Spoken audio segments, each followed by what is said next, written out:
today. Glad to see everybody and sa ating mga guests and regular attenders. Brethren, thank you for joining me today. And I pray that God will speak to all of us and be blessed.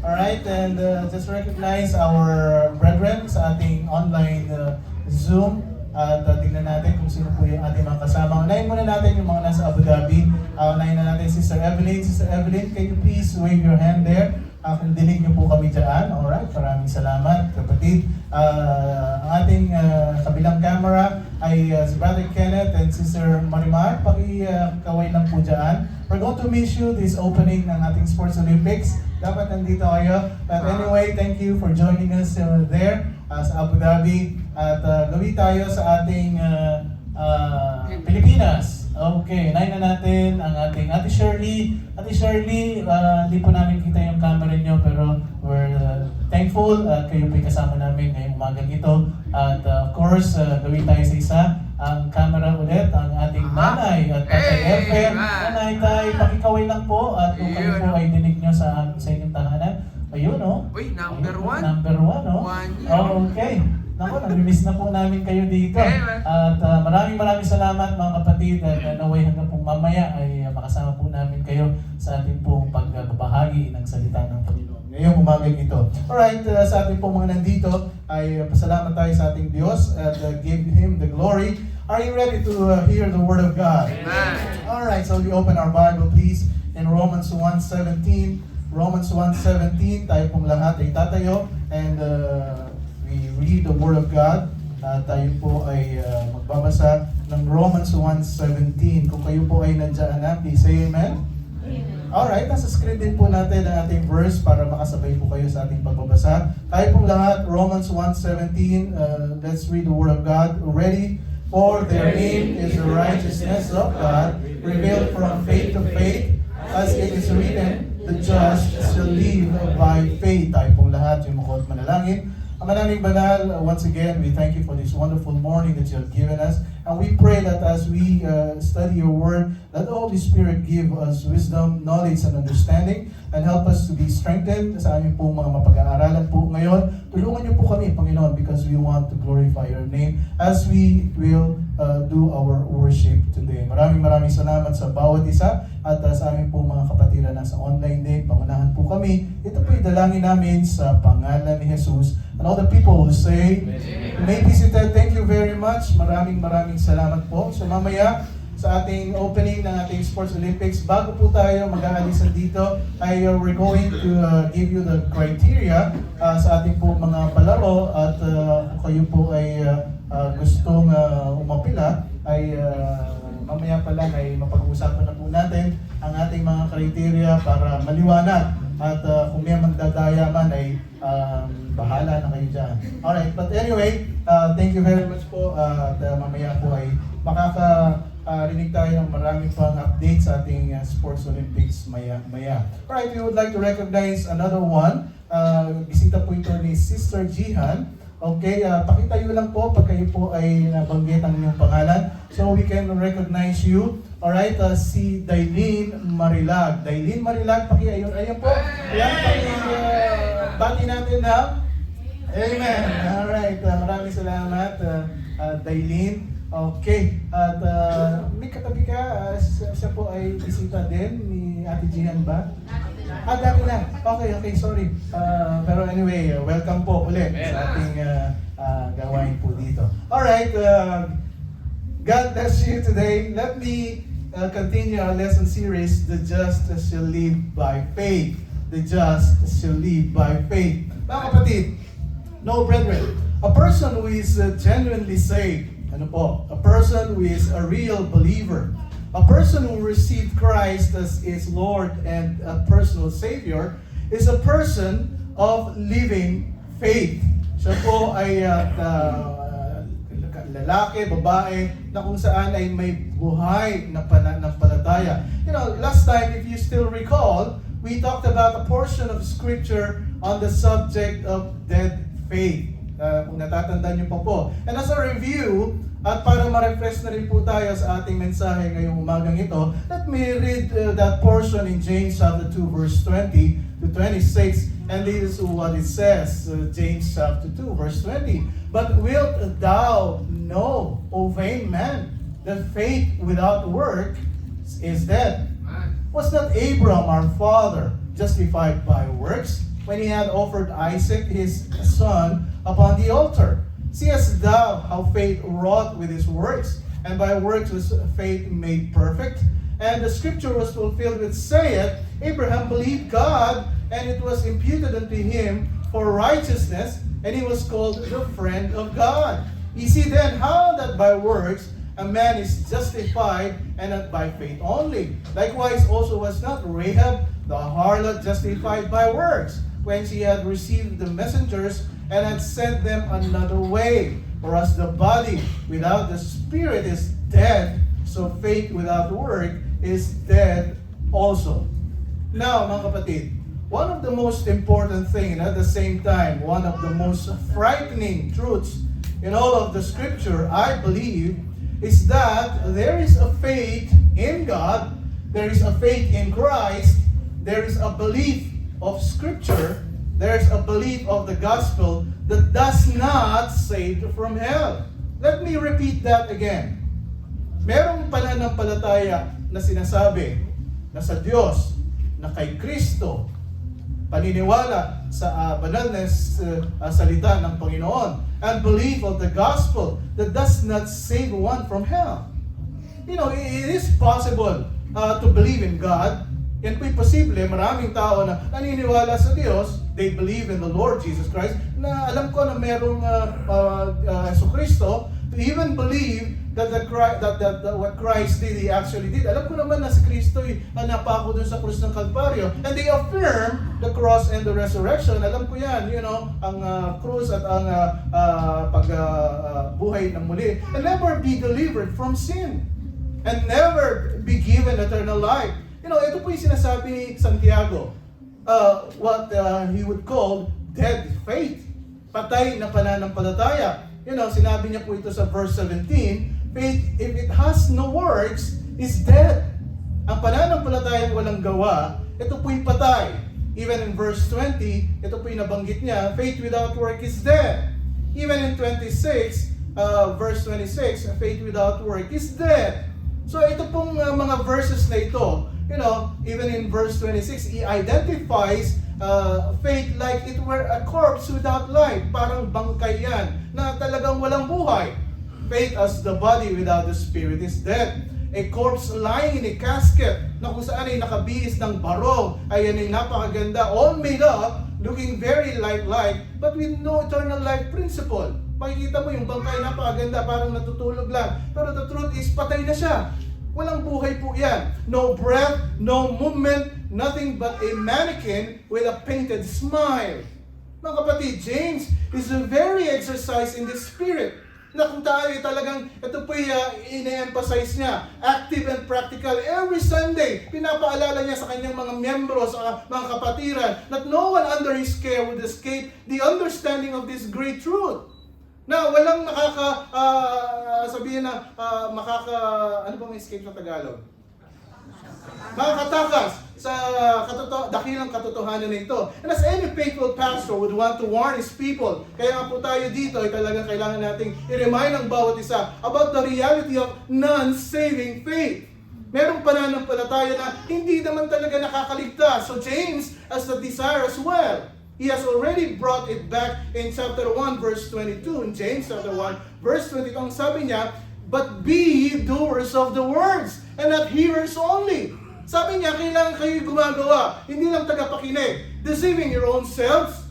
Sabi niya, okay, pakinig na tayo ng pakinig ng salita, pero wala namang aplikasyon, wala namang paggawa. Ay, niloloko lang natin ang ating mga sarili.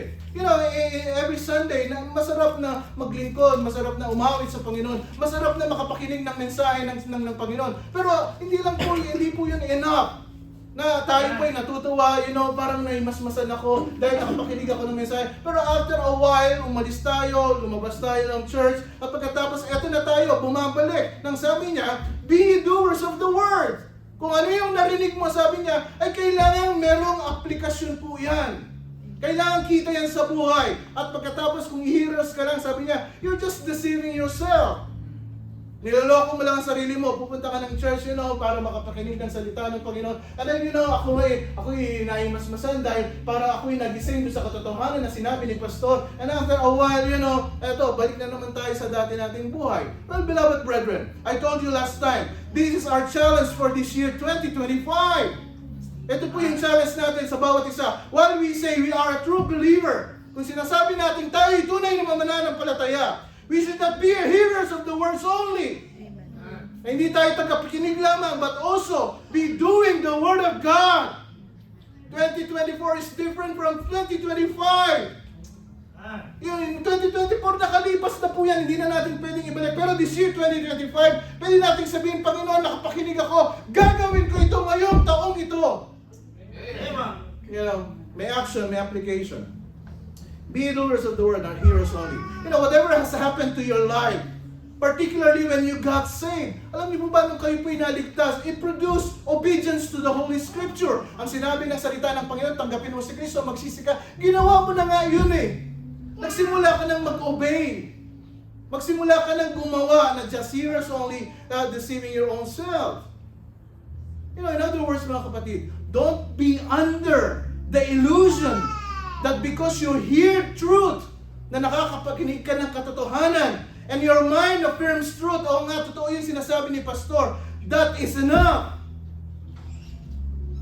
Now, what is enough is when you begin to produce truth in your living. Ang mas maganda ay sa ating buhay, araw-araw, ay nakitang-kita yung katotohanan ng salita ng Panginoon sa ating buhay. The way you speak, the way you do things, totoong-totoo ang iyong sabihin natin ng pagkatao natin. Hindi ka nagsusuot ng maskara, hindi ka nagsusuot na pagka nasa church ka, you feel holy, and then when you are out of the church, you feel like unholy. Pagka nasa opisina ka, iba yung maskara mo doon, pagka nasa ibang kaibigan ka, iba yung no. Don't be under that illusion.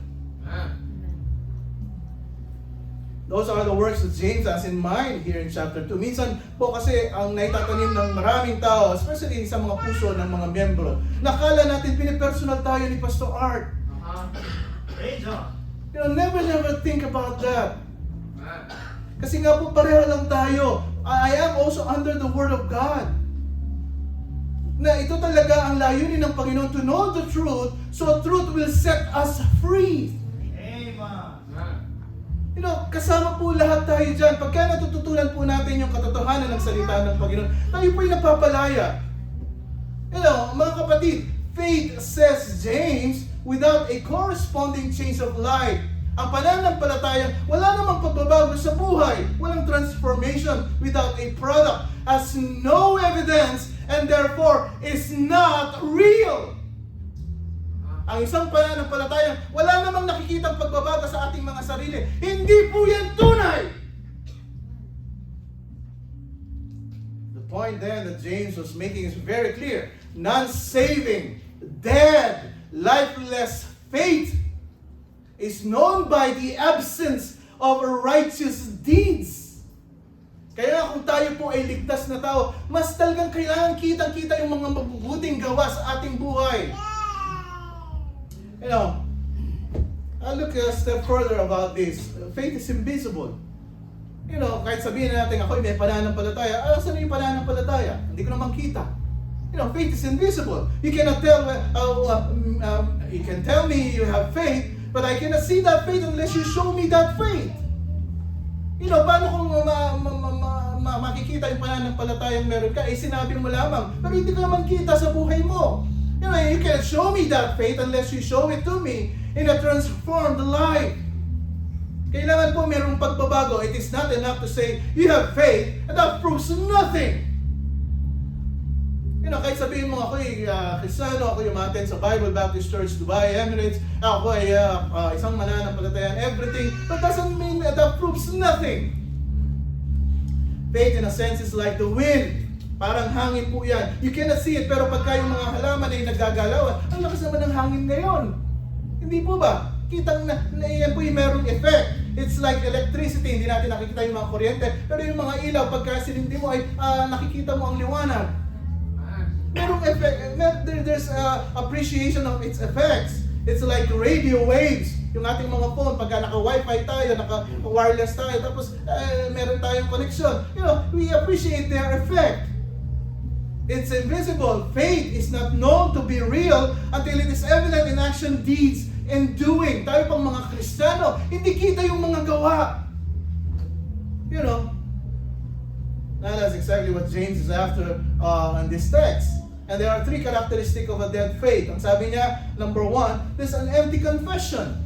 Kaya nga sabi ng James 2:14, what doth it profit, my brethren, though a man say that he hath faith and have not works, can faith save him? Sabi niya, sinasabi mong ikaw ay may pananampalataya, pero hindi naman kita sa gawa. Sabi niya, ang pananampalataya ba yan pwedeng magligtas sa iyo? There's a big question mark here. Though a man may say he hath faith and have not works, can that kind of faith save him? We can say, we can answer that, no. Pwede natin sabihin, no. That kind of faith cannot save him. Can it? Because it's a Greek design of the original text. Just note here, mga kapatid, I'm not saying here that equals to your saving faith is faith plus good works. Dito po nagkakaroon ng mga problema ang mga Kristiyano. Kasi sabi nga, faith without work is dead. Ibig sabihin ba, ang kaligtasan ay kailangan merong gawa para ikaw ay maligtas? I don't know if you understand well ito pong verse na ito. What James was saying here is, ang tunay na pananampalataya produces obedience to the Scripture. Ang isang, kung ikaw ay tinasabing mo ikaw ay tunay na ligtas na tao, ito ba nagre-resulta ng pagsunod sa salita ng Panginoon. True faith brings result of obeying the Word of God. There is a real evidence, mga kapatid. Kung ikaw sinasabi mong ligtas, merong tunay na ebidensya. And there are real good fruits as well. Merong bunga, mabubuting bunga. Ano sabi ng Matthew 7:15? Jesus speaking here, beware. Sabi niya, mag-ingat kayo sa mga false prophets. Mag-ingat kayo sa mga false Christians. Which come to you in sheep clothing. Na ang gaganda ng kanilang pananamit, but inwardly, they are ravening wolves. Ang gaganda ng mga Baptist pa naman ay mapupustura. Ay paano ka mang hindi malilito? Ang gaganda ng mga pananamit. Pero kung titingnan mo mabuti, anong sabi niya? You shall know them by their fruits. Malalaman mo sila sa kanilang mga bunga. Do men gather grapes of thorns or figs of thistles? Ang sabi niya, ang mga tao ba ay sila ay magtatanim ng mga ubas sa mga mga katinikan? Even so, every good tree bringeth forth good fruit, but a corrupt tree bringeth forth evil fruit. Kung ang Diyos ay sinasabi mong mabuti, dapat ang mga nakikitang bunga sa iyo ay mabuti rin. Ang masama ay na sinasabi mo ikaw ay Kristiyano, pero ang sama-sama ng ugali natin. A good tree cannot bring forth evil fruit, but neither can a corrupt tree bring forth good fruit. Every tree that bringeth not forth good fruit is hewn down and cast into the fire. Ano sabi niya? Wherefore, by their fruits ye shall know them. Kasi maraming tao, paano mo nga malalaman ng tao ay tunay na ligtas? Anong sabi niya? By their fruits ye shall know them. You cannot just say, I have faith. Ako ay isang mananampalataya. Ako ay Kristiyano. Actually, sa Pilipinas pa lang, tinanggap ko na si Kristo sa puso ko. Ay, nasa abroad, ako ay may pananampalataya. Pero kapatid, nasa ang coming Sunday.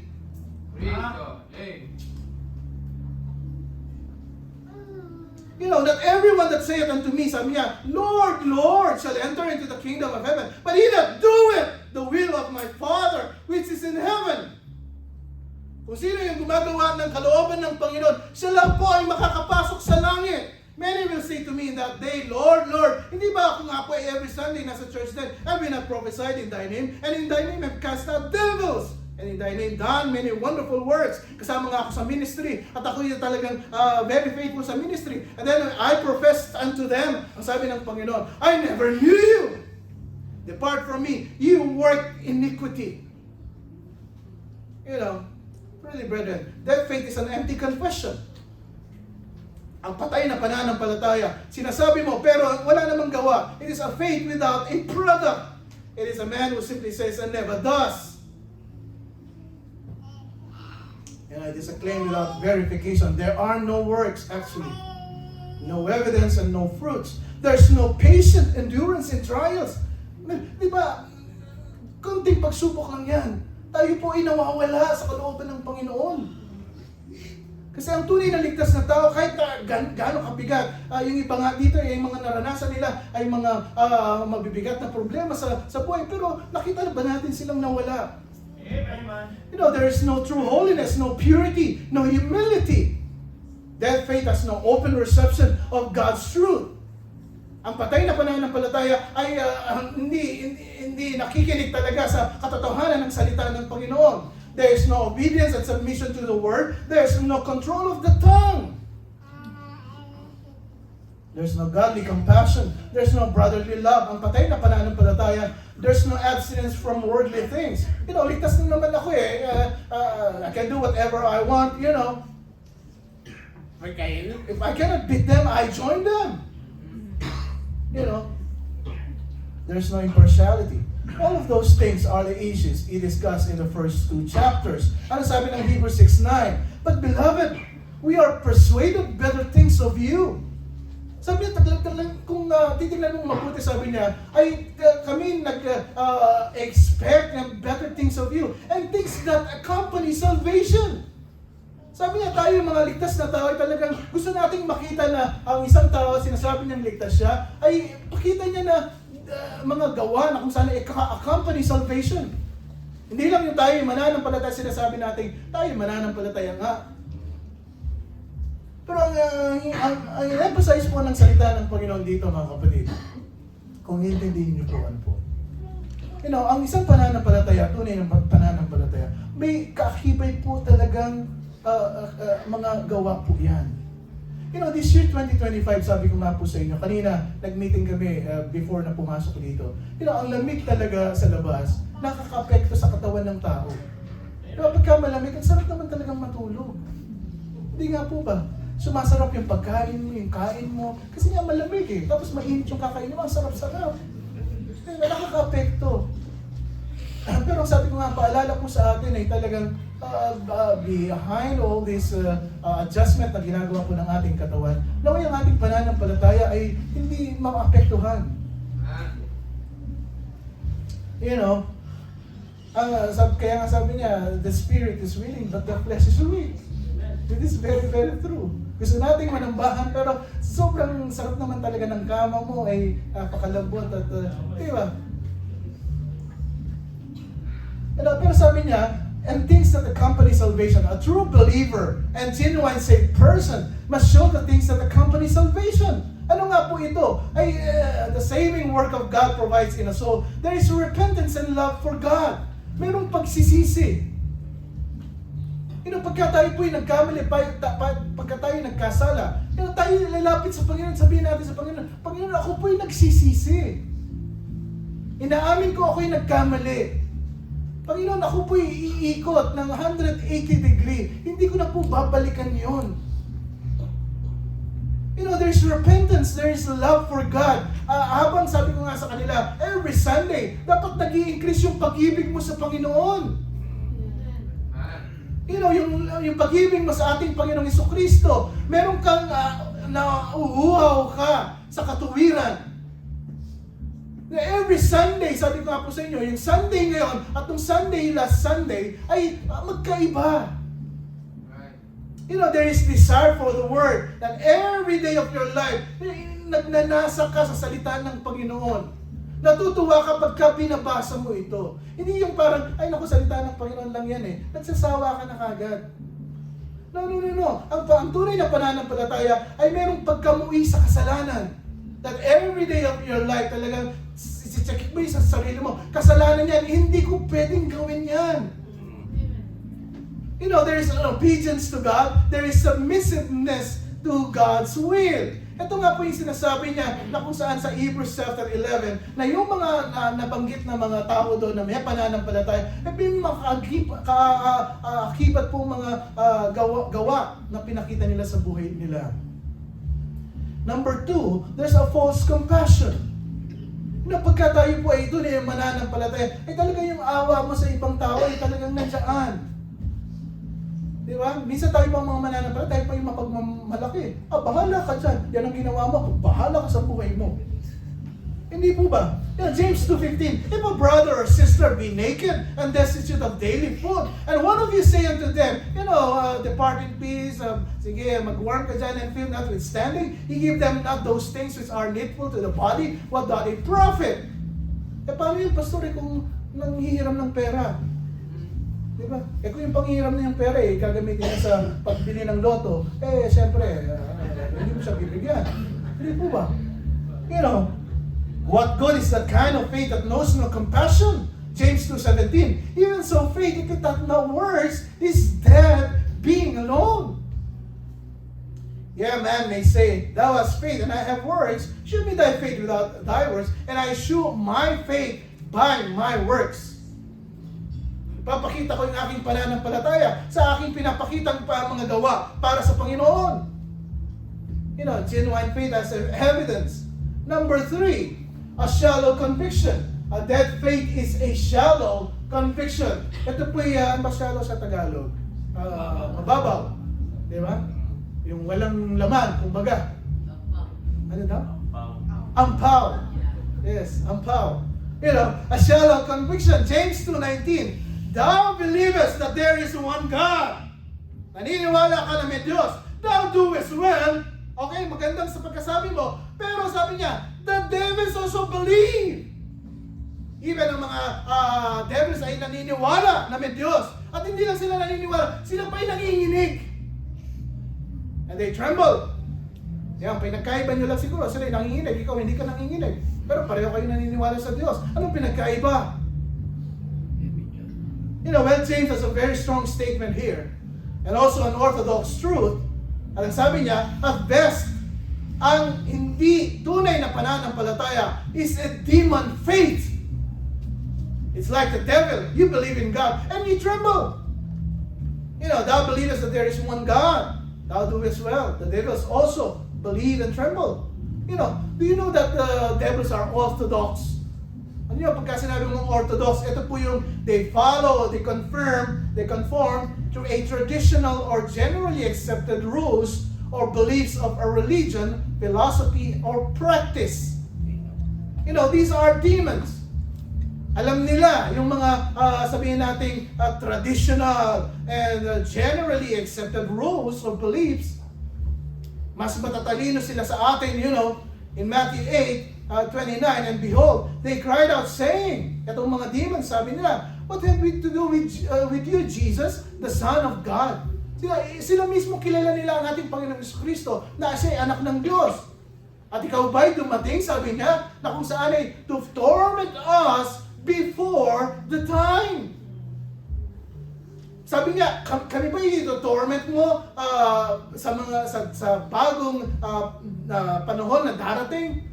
Ito po ang sinasabi niya na demons have a very established, knowledge about what will happen to the future. Alam nila kasi, they know that they are doomed. Alam nila na that time na kung saan sila talagang ipubulit na sa unquenchable fire called hell. Kaya nga sabi niya, Panginoong Jesucristo, nandito ka ba ngayon na kami i-torment mo na? Hindi ba bago pa yun? Before time? Alam po nila yung mga mangyayari. They have an orthodox eschatology. They also have an orthodox Christology. Kilala nila kung sino yung Panginoong Jesucristo na kung saan ay napako sa krus ng Kalbaryo. Anong sabi nila? Jesus, I know. And Paul, I know. But who are you? Ito po yung mga taktika ng kalaban. Kilala ko si Jesus. Kilala ko si Pablo. Pero ikaw, sino ka? Even Satan doesn't know you. Kasi sinasabi mo, ikaw ay may pananampalataya, pero sinasabi niya, hindi nga kita kilala. Diba kung ang Panginoon sabi niya, hindi ko nga kayo kilala eh. Sabi niya, umalis ka nga sa aking paningin. That even this devil, sabi niya, sino ka? They understand the church. Alam nila yung church. They understand the work of the Spirit. These demons, they understand the Trinity. They understand everything. They are all orthodox, as we have been seeing. Alam nila kung ano yung weakness mo. They know the truth and they believe the truth. Yeah, they believe the truth but they tremble. Sila yung nanginginig kasi alam na nila kung ano yung mangyayari sa kanila. They don't love the truth actually. They don't love righteousness and they don't love God.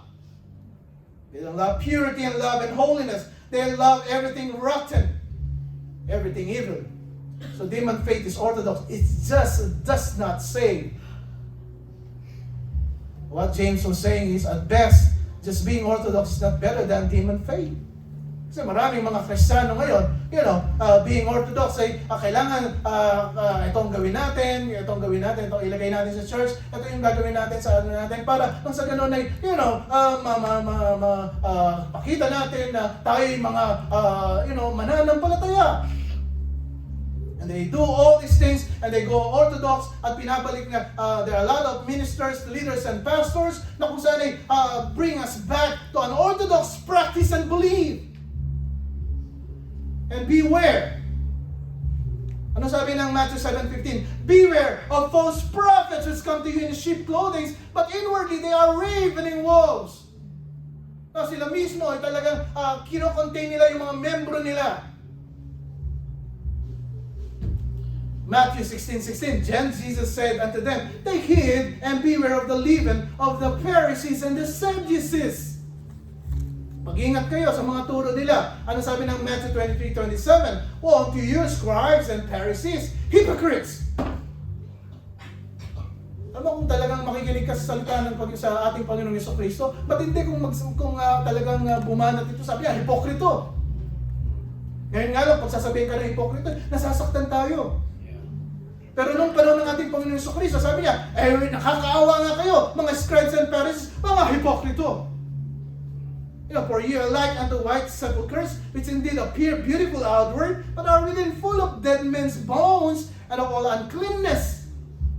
Tinatago niyo pa yung mga karumihan niyo. Even so, you also are not appear righteous unto men, na kayo talagang lalakad, nakala mo kayo talagang banal, na kung sana hindi kayo pwedeng hawakan, hindi kayo pwedeng pagsabihan. But within you are full of hypocrisy and iniquity. Woe unto you, inulit pa niya, scribes and Pharisees, hypocrites, because you build the tombs of the prophets and garnish the sepulchres of the righteous. Ito na naman tayo, babalik na tayo sa orthodox. Ito yung mga traditional na ganito. Ang sabi niya, say, if we had been in the days of our fathers, we would not have been partakers with them in the blood of the prophets.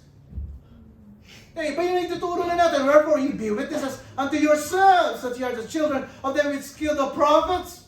Bumabalik kayo na talagang pinapatay yung mga tunay na mga propeta noon. Repeal ye up the measure of your fathers. Ye serpents. Kayo yung mga hahas. Kapag sabihin ka na gano'n, hipokrito ka, hindi ka na hipokrito, halas ka pa. Di ba napakasakit naman talaga nun? Ye generations of vipers. How can ye escape the damnation of hell? Going back on what James was saying, at best, just being orthodox is no better than demon faith. And demon faith is damning faith. Huwag tayong bumalik dun sa kusan eh. Pili tayong binabalik sa isang pananampalataya na ito'y patay.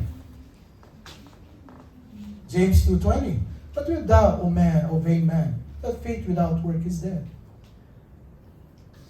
Will you know then, O empty-headed man, that faith without work is dead? Sabi ni James, don't give me shallow conviction about your orthodoxy. Don't give me, or don't try to indicate some false compassion by wishing well on people. Don't make some empty confession to have faith that produces nothing. This is a dead faith, mga kapatid. There's no spiritual life. There's no true love of God. There's no love of holiness. Ang patay na pananampalataya, there's no pursuit of holiness. Hindi ka nagpupursige para sa kabanalan. Nakakalungkot, marami mga Kristiyano, they claim they have the faith, but there's no pursuit of godliness and righteousness. No hunger for the Word.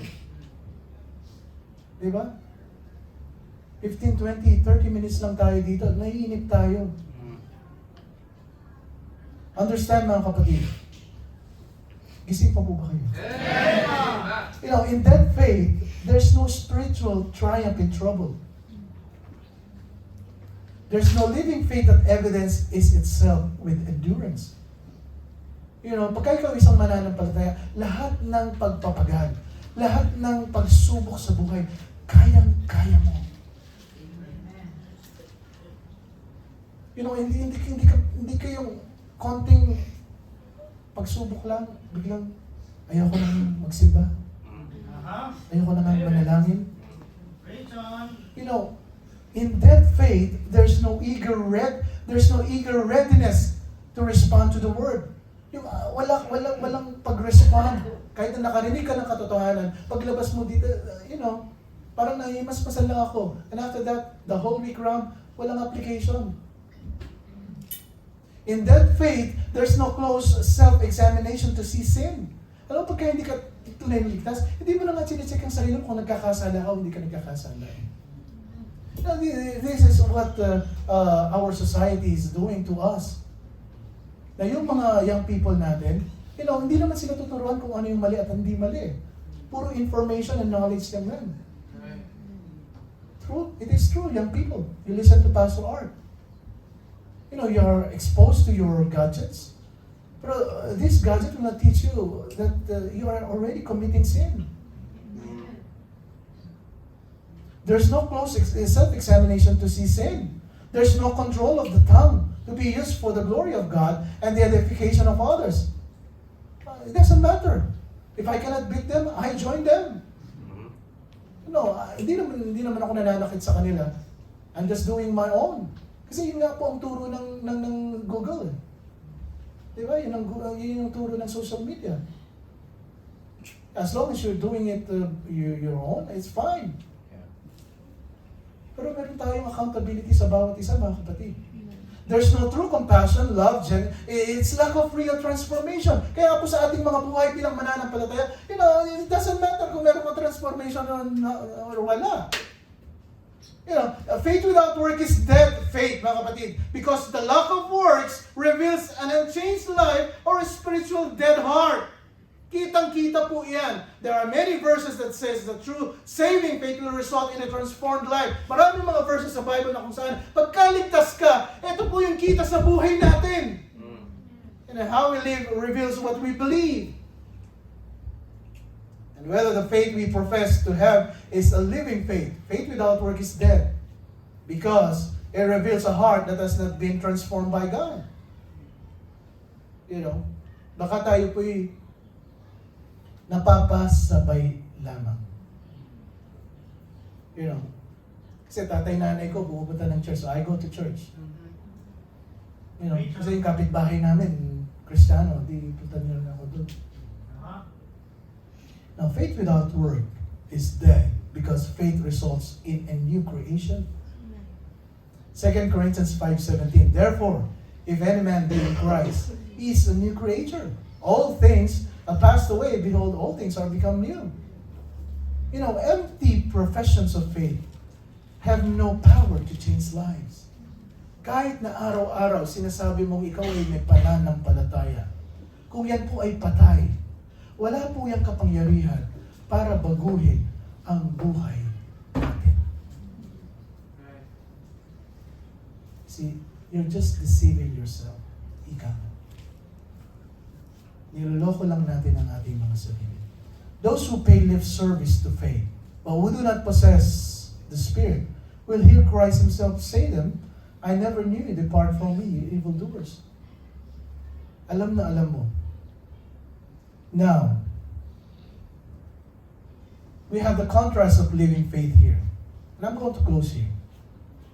The contrast of living faith.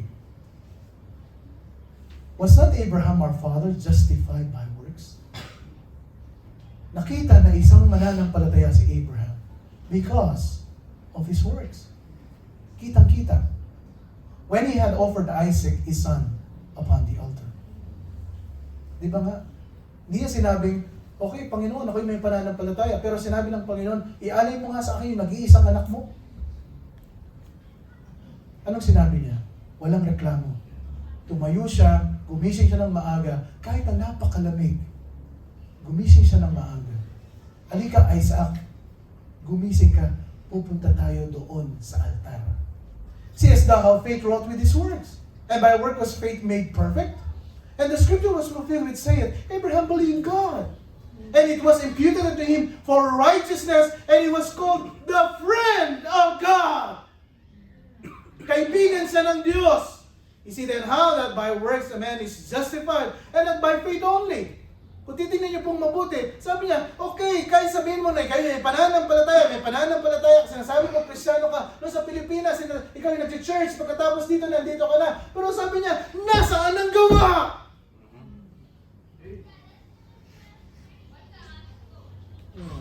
In contrast with dead faith, in living faith, there is a spiritual triumph in trouble. Pagka tunay na pananampalataya, kahit na gaano kabigat ang pagsubok na yan, ikaw ay magpapatuloy sa ating paggawa ng kalooban ng Panginoon. Amen. Yun po yung tinatawag nating perseverance of the saints. Magpa-persevere ka. You know, there's an evidence in itself with endurance, with joy in difficulty. Tuwang-tuwa ka. Bakit si kapatid na ganito? Bakit si ganito? Di ba, ka-opisina ko, ang dami, laki-laki ng problema. May cancer niya, tapos may ganito nga. Pero hindi ko nakita siya ay nagmukmuk sa sulok at siya ay, you know, there's hunger and longing for purity. Araw-araw, ninanasa mo yung salita ng Panginoon. A living faith is a life proof of real transformation. Today, mga kapatid, as I close, let us really examine ourselves. This year, 2025, I want you to really, really examine yourself. I have nothing personal about everything that you do. But this is my concern. Just like Paul, just like James. We have to examine our faith. Sabi ng 2 Corinthians 13:5, examine yourselves whether ye be in the faith. I will repeat. Check mo nga, talaga bang ikaw ay nasa tunay na pananampalataya? Prove your own selves. Patunayan mo sa sarili mo. Know ye not your own selves, how that Jesus Christ is in you? Di ba sinasabi mo nga na tinanggap mo si Kristo sa puso mo? Unless, sabi niya, ye are reprobate. Baka dinidisip mo lang yung sarili mo. But I trust. Ako'y nagtitiwala, sabi ni Pablo sa mga Corinthians, I trust that you shall know that we are not reprobates.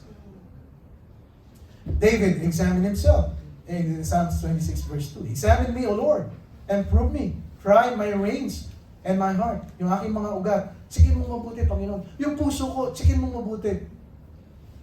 Today, and for the rest of our lives, why not examine ourselves?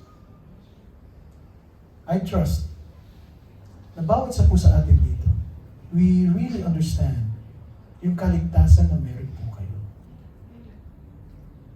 Because faith without work is dead.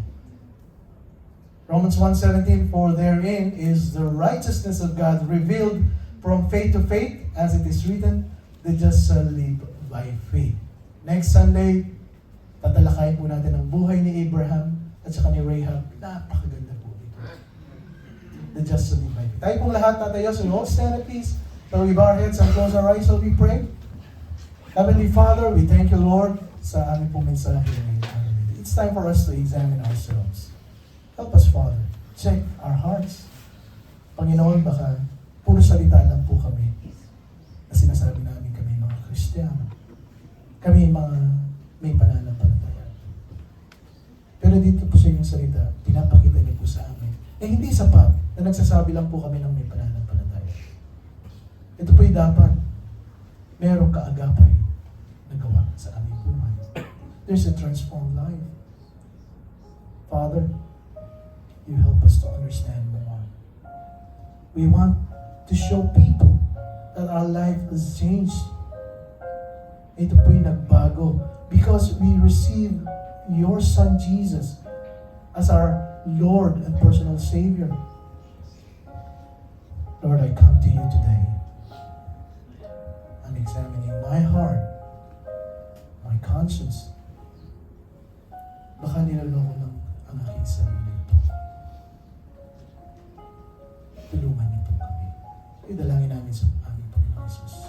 Habang tayo nakayuko, nakapagit na nga yan. God has spoke to your heart, kapatid. Why don't you come?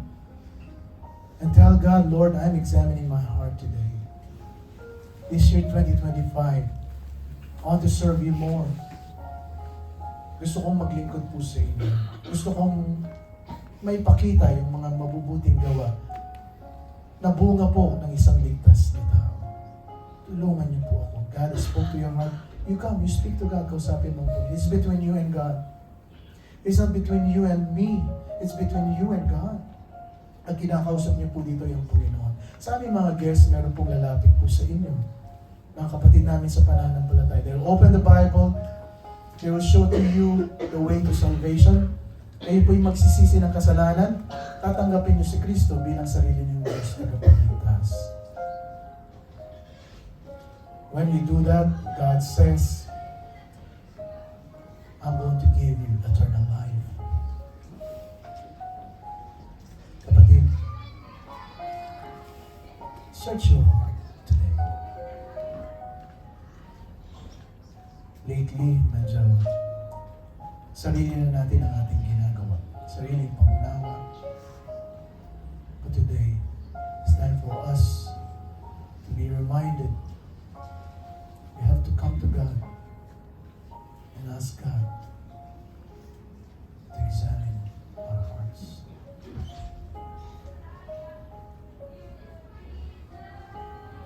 Search me, O God. Know my ways and my heart. Pray. Kausapin mo, Jesus.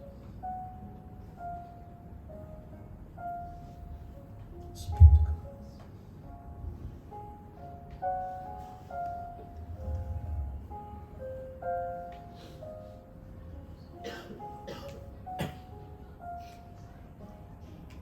Should we find a partner? Tayo po'y mananalangin sa bawat isa.